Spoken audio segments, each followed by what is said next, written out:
శుక్లాంబరధరం విష్ణుం శశివర్ణం చతుర్భుజం ప్రసన్నవదనం ధ్యాయేత్ సర్వవిఘ్నోపశాంతయే అగజానన పద్మార్కం గజానన మహార్నిశం అనేకదంతం భక్తానాం ఏకదంతముపాస్మహే. ఓం గం గణపతయే నమః. ఓం శ్రీమాత్రే నమః. ఓం శ్రీ గురుభ్యో నమః. మా ఆది ఆస్ట్రాలను చూస్తున్నటువంటి మీ అందరికీ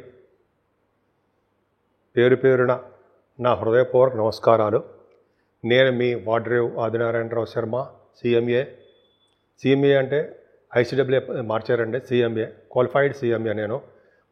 అలాగే అసోసియేటెడ్ మెంబర్షిప్ కూడా ఉంది కాబట్టి ఏసీఎంఏ, అలాగే ఎంఏ ఆస్ట్రాలజీ అంటే వాస్తు 2000 ఇయర్లో చేశారండి. సరే, అది పక్క పెడితే ఇప్పుడు మనం జూన్ 22వ తారీఖు నుంచి 28వ తారీఖు వరకు కూడా ఈ 12 రాసుల వాళ్ళకి ఫలితాలు ఎలా ఉన్నాయో తెలుసుకోబోతున్నాం. ముందుగా దానికంటే ముందర మీరు జాతకాలు చూపించుకోదలుచుకుంటే ప్రతిసారి చెప్పినట్టుగానే date of birth, time of birth, place of birth ఉండాలండి. అంతేకాకుండా జాతకాలే కాదు, అనేక రకాల ముహూర్తాలు కూడా, మంచి మంచి ముహూర్తాలు కూడా పెడతాం మనం. వివాహ శుభకార్యాల ముహూర్తాలు కూడా నేనే పెడుతుంటానండి. మీకు ఏమాత్రం అవకాశం ఉన్నా మీరు మా అది ఆస్ట్రాలజీని కన్సల్ట్ చేయవచ్చు. అంతేకాకుండా నేను చెప్పినవన్నీ మీకు నచ్చే ఉంటుంది అనుకుంటాను. ఒకవేళ మీకు నచ్చితే ఇవన్నీ కూడా నేను చెప్పిన రాసులు మీరు ఒక లైక్ చేయండి, మీ ఫ్రెండ్ సర్కిల్లో షేర్ చేయండి, అలాగే వీలుంటే సబ్స్క్రైబ్ కూడా చేసుకుంటే చాలా మంచిది. మీనరాశి వారికి శని మీ రాశిలో ఉండడం వల్ల చాలా కష్టపడే స్వభావం మీకు ఉంటుందండి. మీ కష్టాన్ని నమ్ముకున్నారు కాబట్టి ఫలితాలు కూడా అలాగే బాగుంటాయి. చంద్ర శుక్రులు ద్వితీయంలో ఉన్నారు. మీ సంతానం వల్ల ధనం కలగడము, కష్టార్జితం వల్ల ధనం కలగడము, మీ ప్రోగ్రామ్స్, సినిమా ప్రోగ్రామ్స్ వల్ల విదేశాలు వెళ్ళడము, అక్కడ వస్తువులు, ఆభరణాలు, బంగారు ఆభరణాలు కొనుక్కోవడము, చీరలు అంటే బట్టలు, మగవాడితే బట్టలు, ఆడవాళ్ళతో శారీస్, అలాగే మంచి మంచి బట్టలు కొనుక్కోవడము, ఆభరణాలు, బంగారు ఆభరణం రావడం జరుగుతుంది. ముఖ్యంగా గాయకులకి చాలా చాలా మంచిది, బాగుంటుంది, అద్భుతంగా వాళ్ళ ప్రోగ్రామ్స్ ఉంటాయి. అలాగే మీరు కొంతమందిలో గాయకులతో పాటు మీరు యాంకరింగ్లో ఉన్నారు కదా, బ్రహ్మాండంగా, వాళ్ళకు కూడా చాలా చాలా అద్భుతమైన ఫలితాలు ఉంటాయండి. మీకు అదృష్టము మీకు కలిసి వస్తుందంటే సందేహం లేదు. మీనరాశి వాళ్ళకి చాలా అద్భుతం. పైగా సంగీతం పట్ల మక్కువ ఎక్కువ, విద్యలో బాగా రాణిస్తారు, ధనప్రాప్తి, కుటుంబ వృద్ధి ఖచ్చితంగా ఉంది మీకు. పైగా రవిబుధుడు చతుర్థ భావంలో ఉన్నారంటే ఇంకా మీకు మించింది ఏమీ లేదు. బాగా చదువు వస్తుందంటే ఫైనాన్స్ రంగంలో విద్య బాగా వస్తుంది. ముఖ్యంగా గురుడు చతుర్థ భావంలో ఉంటే వేదశాస్త్ర విద్య బాగా అబ్బుతుంది అంటారు, వస్తుంది అని.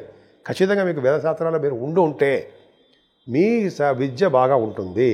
గజకేసర యుగంలో ఉంది కాబట్టి చతుర్థ భావం, డబ్బులు కూడా అధికంగా ఉంటాయి, వాహనాలు, గృహాలు అద్భుతంగా ఉంటాయండి. ముఖ్యంగా పంటలు బాగా పండుతాయి, రైతులకు నష్టం రాదు, తల్లిగారికి ఆరోగ్య పరిస్థితి చాలా బాగుంది, అద్భుతం. ముఖ్యంగా ఇంకా చెప్పాలి, వాయిద్య కళాకారులకి, మ్యూజిక్ డైరెక్టర్స్కి, మ్యూజిక్ వాయించే వాళ్ళకి అద్భుతంగా అవకాశాలు వెతుక్కుంటూ ధనప్రాప్తి కలుగుతూ ఉంటుంది. అది గ్రేట్, చాలా బాగుంది. మీనరాశి వాళ్ళకి పంచమ స్థానంలో అండి, పంచమాధిపతి బుధుడుగా ఉన్నాడు కాబట్టి వ్యాపారాభివృద్ధి బాగా చెందుతుంది, తెలివితేటలు అద్భుతంగా ఉంటాయి, పుత్రిక సంతాన జననం కలుగుతుంది మీ ఇంట్లో. అలాగే సినిమా రంగంలో, టెలివిజన్ రంగంలో ఉన్న వాళ్ళకి అవకాశాలు బాగా వస్తాయి. డైరెక్టర్స్ గాను, అదే యాక్టింగ్ గాను, హీరోలు కానీ, కొంతమంది హీరోయిన్స్ కానీ ఉంటాయి కదా, మీకు బాగా ఆ అవకాశాలు వచ్చి తీరుతాయండి. చాలా అద్భుతంగా ఉంది మీకు పంచమస్థానం, టెరిఫిక్. పైగా పుత్రిక సంతానం జరగడం వల్ల అదృష్టం కలిగి వస్తుంది మీకు. ఇంకా అత్యంత విషయం ఏంటి తెలుసా అండి, బ్రహ్మాండమైన విషయం, 6వ భావంలో కుజుడితో కలిసి కేతు, ఈయన ఒక్కడు చాలండి కాంబినేషను. ప్రతిదీ విజయం సాధించేస్తారనడానికి చాలు. గవర్నమెంట్ ప్రొఫెషన్లో ఉద్యోగాలు రావడము, రాజకీయ రంగంలో వెలగడము, అలాగే కుజుడు కేతువుల వలన కొద్దిగా లా సంబంధించిన విషయాల్లో, కోర్టు సంబంధించిన విషయాలు అంటే ఫేవరబుల్ రిజల్ట్స్ రావడానికి అవకాశాలు ఉండడము, మేనమామలకి అద్భుతంగా ఉండడము, మీ అనారోగ్య సమస్యలు దగ్గరికి, మీ కాంపౌండ్ దాటి మీ దగ్గర రాకపోవడము, అనారోగ్యాలు. పైగా మీకు సంపూర్ణ ఆరోగ్యవంతంగా ఉండడము, శత్రువులు అనేవాళ్ళు మిత్రులు అయిపోతూ ఉండి హాయిగా వాళ్ళతో కలిసి ఉండడము చాలా బాగుంటుంది. ఏదైనా 6వ భావం, విదేశ పర్యటన చేస్తారు, విదేశాల్లో స్టాంపింగ్ కూడా అయిపోతుంటుంది. కానీ భార్యాభర్తల విషయంలో కొద్దిగా మనస్పర్ధలు రావడానికి మాత్రము అవకాశాలు ఉన్నాయండి. అది కొద్దిగా జాగ్రత్తగా ఉండండి. ఏదైనా అష్టమ స్థానానికి గురుదృష్టి ఉంది కాబట్టి తలవంతరంకి వచ్చే ధనప్రాప్తి బాగా ఉంది, విదేశీ పర్యటన చేస్తారు. అలాగే గురు ప్రభావం వల్ల మీకు ఎటువంటి దోషాలు లేకుండా, అంటే లా సంబంధించిన దోషాలు లేకుండా బాగుంది. భాగ్యస్థానాన్ని కుజుడు చూడడం వల్ల రియల్ ఎస్టేట్ రంగంలో దూసుకుపోతారు. ఈ కుజుడు కూడా అంతే కదా, ప్రభావం వల్ల రియల్ ఎస్టేట్ రంగంలో దూసిపోవడం కాకుండా పొలిటికల్ రంగంలో మంత్రి పదవులు కూడా వస్తాయి, గవర్నమెంట్ ప్రొఫెషన్లో ఉంటారు. అలాగే భాగ్యస్థానం బాగుండడం వల్ల మీకు అద్భుతమైన ఫలితాలు చాలా బాగున్నాయండి. విదేశాలు వెళ్ళడము, స్టాంపింగ్ అవ్వడము, లేకపోతే మీ గురుగాత పిడబలతో తీర్థయాత్ర చేయడము చాలా బాగుంది. 10th హౌస్లో 10th హౌస్ చూసుకుంటాడు, చూసారా అంత పర్ఫెక్ట్గా చాలా బాగుందో. అంటే మీకు చేస్తున్న ఉద్యోగ భద్రత చాలా బాగుంది. గవర్నమెంట్ ప్రొఫెషన్లో ఉన్న, లేకపోతే ప్రైవేట్ ఆర్గనైజేషన్లో ఉన్న ఈ సాఫ్ట్వేర్ రంగ ఉద్యోగస్తులకి, బ్యాంకింగ్ రంగంలో ఉన్న వాళ్ళకి, అలాగే విద్యా సంస్థలో ఉన్న వాళ్ళకి, వాళ్ళు ఏ ఉద్యోగాలు చేస్తున్నారో వాళ్ళ ఉద్యోగాల భద్రత ఉంది. వేదశాస్త్ర పండితులకి, ఆగమశాస్త్ర కోవిదులకి, వాళ్ళందరూ కూడా ధనప్రాప్తి బాగా ఉంటుందండి. ఉద్యోగంలో భద్రత, ఉద్యోగంలో ప్రమోషన్స్ బాగా వస్తాయి. 12వ భావంలో రాహు, అమ్మ బాబోయ్ అనుకుంటాం కదా, అంటే నిజంగా కరెక్ట్. 12వ భావం రాహు మంచి చేయడండి. అంటే అనారోగ్య సమస్యలు, కొంతమందికి ఏమో పశు నష్టము, కొంతమందికి ఏమో ఇంట్లో ప్రాబ్లమ్స్, లేకపోతే గృహంలో పీడ, ఇవన్నీ చాలా కొన్ని చెప్తా ఉండి మనం. కానీ ఇక్కడ ఏమవుతుందంటే 12వ భావంలో ఉన్న రాహుకి గురు దృష్టి, కుజ దృష్టి ఉండడం వల్ల స్తబ్దతగా కాముగా ఉంటాడు రాహు. అంటే ఆయన చేసే దోషాలు మాత్రం చాలా కంట్రోల్డ్గా ఉండి చిన్నపాటి దోషాలు ఇస్తాడు తప్ప విపరీతమైన దోషాలు ఇవ్వడు మీకు. రాహు కేతుల మధ్యలో రండి మీకు బాగా ప్లాంటర్ పరీక్ష ఉండిపోయింది.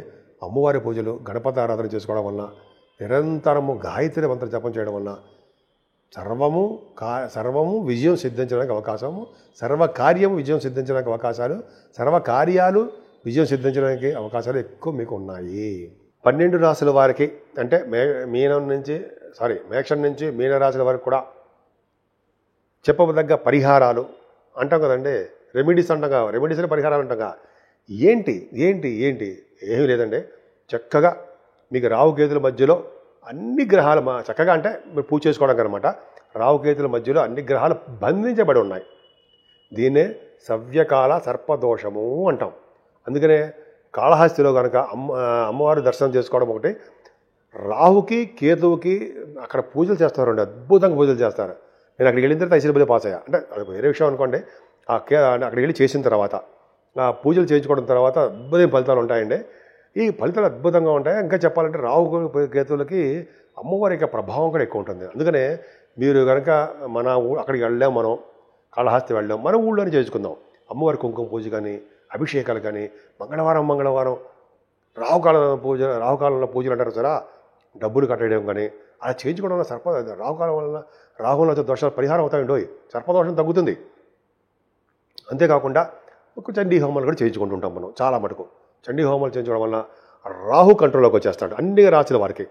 ఇంకా మరి కేతువు కూడా రండి, గణపతి ఆరాధన చేసుకునే వాళ్ళకి, గణపతి పూజ చేసుకునే వాళ్ళకి, అలాగే రాహు దోషం ఉంది కాబట్టి కొంతమందికి, చాలామందికి డబ్బున్న వాళ్ళకైతే రాహుకి జపము, తర్పణాలు, దానము, హోమం చేయించుకున్నా, అలాగే కేతుకు సంబంధించిన పూజలు చేయించుకున్నా సరే వాళ్ళకి జపాలు కానీ చేయించుకుంటే దోషాల పరిహారం అయిపోతాయి. వాళ్ళ ఇష్టం అది, నేనైతే చెప్తా అంతే. కేతువుకి గణపతి ఆరాధన, పౌర్ణమి తర్వాత వచ్చే చవితికి వినాయకుడికి గరికి సమర్పించడము, సుబ్రహ్మణ్యేశ్వర స్వామికి పాలతో అభిషేకాలు ఇవి చేయించుకోవడం వలన, అలాగేనండి ఆంజనేయ స్వామిని అసలు వదలకూడదండి. మనం ఏ ఒక్కరు కూడా వదలకూడదు. ఎందుకంటే ఆంజనేయ స్వామిని పూజించడం వల్ల సర్వదేవతలని, అందరి దేవుళ్ళని పూజించడం ఫలితం దక్కుతుందిట. శాస్త్రంలో కూడా చదివా, చాలా బుక్స్లో, ఈ బుక్స్లో చదివి చెప్తానండి మీకు. అద్భుతమైన ఫలితం అంటే ఆంజనేయ స్వామిని పూజించడం వల్ల శరీరంలో వచ్చే దోషాలు చాలా వరకు పరిహారం అవుతాయని చెప్పి శాస్త్రం కూడా చెప్తుంది.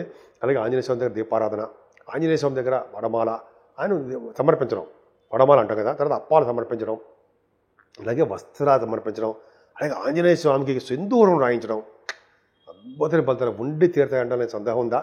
ఏం సందేహం లేదండి. అలాగే అన్ని రకాలుగా భగవంతుని ధ్యానించడం వల్ల, శివాభిషేకాలు, విష్ణు ఆరాధన ఎప్పటికీ మర్చిపోకూడదండి. మనం శివుడి యొక్క ఆరాధన చేసుకోవడం వల్ల, అంటే చేతులు ఉండగా శివ పూజలు చేయనేలా, నోరు ఉండగా అంటే హరినామ సంకీర్తన చేయనేలా అని మనం ఇక్కడ చదువుకుంటూ ఉంటాం కదా. శివుణ్ణి పూజలు చేసుకుంటూ హరిని పూజిస్తుండడం వలన, చిప్పుతో పొగుడుతుండడం వలన గ్రహాల వల్ల దోషాల పరిహారం అవడం కాకుండా అమ్మవారి యొక్క దర్శనం చేసుకోవడం వలన ఏమైనా గ్రహాల వల్ల దోషాలు ఉన్నాయంటారా? ఎప్పుడు సంపూర్ణ ఆరోగ్యంగా, ఐశ్వర్యంగా, ఆనందంగా, మీలాగా సంతోషంగా ఉండడానికి అవకాశాలు లేవా? ఉండి తీరతాయి. సో ఈ విధంగా అన్ని రాసుల వాళ్ళకి అద్భుతంగా ఉండాలని, ప్రతి రంగంలోనూ మీరు ముందంజలో ఉండాలని, అన్ని పనులు మీకు అన్ని మంచి పనులు ముందు మీ దగ్గరికి రావాలని, సంపూర్ణ ఆరోగ్యవంతులుగా ఉండాలని నేను మనస్ఫూర్తి కోరుకుంటున్నాను.